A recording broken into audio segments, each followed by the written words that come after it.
सरू लेने वाली है नया लुक। उसे पता चल जाने वाला कि अन्नपूर्णा देवी उसकी दादी और उसकी माँ जो सरोज है वो अन्नपूर्णा देवी की बहू है। अब आप देखने वाले कि अन्नपूर्णा देवी सरू को भी बनाने वाली अपने घर की यहाँ पर बड़ी पोती और देने वाली है उसको भी एक नया लुक। और ये कहने वाली है कि तुम भी अनिका से बड़ी हो और तुम अनिका से ज़्यादा जिम्मेदारियाँ संभालोगी, तुम हमारे घर में प्रॉपर्टी में हमारे बिजनेस में हाथ बटाओगी। अब आप देखने वाले हैं कि आने वाले एपिसोड में बहुत जल्द सरू यहाँ पर नए अंदाज में दिखाई पड़ेगी। भाई सरू को नए अंदाज में देखने के लिए सब लोग बैठे हुए हैं, लेकिन अब सरू को नए अंदाज में देखकर अनिका के होश उड़ेंगे, क्योंकि अनिका को बिल्कुल पसंद नहीं है कि सरू यहाँ पर उसके घर में आ जाए, उसको सारी सच्चाई पता चल जाए। इसलिए वो अपनी नानी कामनी से कहने वाली है कि नानी कुछ भी हो जाए इस सरू को मुझे खत्म करना है, आपको मेरा साथ देना पड़ेगा। उसकी नानी कामनी कहेगी मैंने इसकी माँ सरोज को आज से 20 साल पहले निकाल दिया था, लेकिन पता नहीं कैसे वापस आ गया, लेकिन इसे भी मैं तुम्हारे साथ मिलकर खत्म कर दूंगी। कि वेद जो है वो सरू को लेकर गोद में बाहर आता है और ये देखकर यहाँ पर अनिका उस चीज के पोस्टर छपवा देती है और जो पैम्पलेट्स होते हैं उनको यहाँ पर पूरे कॉलेज में बांट देती है। कॉलेज के बच्चे सरू और वेद को एक साथ गोद में देखकर उन फोटोज का मजाक उड़ाने लगते हैं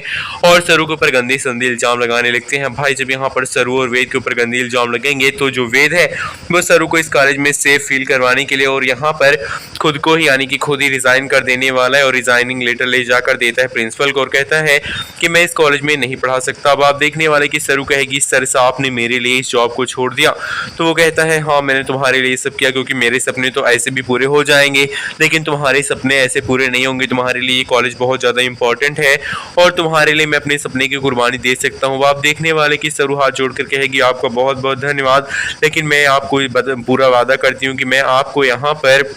बिना गुनाह साबित करके रहूंगी, आपने कोई गलती नहीं की। अब आप देखने वाले कि सरू जो है वो यहाँ पर वेद के ऊपर लगे गंदे इल्जाम को टालने के लिए बहुत बड़ा काम करती नजर आने वाली है। अब आने वाले एपिसोड में सरू यहाँ पर कुछ ऐसा ढूंढेगी जिससे वो अनिका और यहाँ पर उसकी पूरी जो है यहाँ पर मंडली उसकी फ्रेंड्स उन सबको धक्का दे सके, मुंह टक्कर दे सके और बता सके कि वेद सर और उसके बीच में कुछ ऐसा नहीं हुआ था, वो बेहोश हो गई थी इसलिए वेद उसको लेकर यहाँ पर हॉस्पिटल गया था। जिस चीज़ का मजाक पूरे कॉलेज में उड़ा रही है अनिका, ये चीज़ें बिल्कुल गलत हैं, इसमें कोई भी सच्चाई नहीं है। अब आप देखने वाले कि जब यहाँ पर इन सब चीज़ों को प्रूव कर देगी सरू, तब कॉलेज के बच्चे यहाँ पर सब शांत हो जाएंगे और वो यहाँ पर मान जाएंगे कि सरू और वेद के साथ कुछ नहीं हुआ था। अब आप देखने वाले कि अनिका को ये बात बिल्कुल राज नहीं आने वाली है। अनिका सरू के ऊपर जानलेवा हमला करती नजर आएगी या फिर अपने गुंडों से सरू को किडनैप करवाती नजर आ सकती है, क्योंकि भाई अनिका जो है वो अपनी नानी के साथ मिलकर, उसके गुंडे भी बहुत सारे हैं, उसकी नानी जो है यानी कि कामनी कितने सारे गुंडों को जानती है, तो कहीं ना कहीं उन गुंडों का उपयोग करके वो सरू को वेद से दूर करने के लिए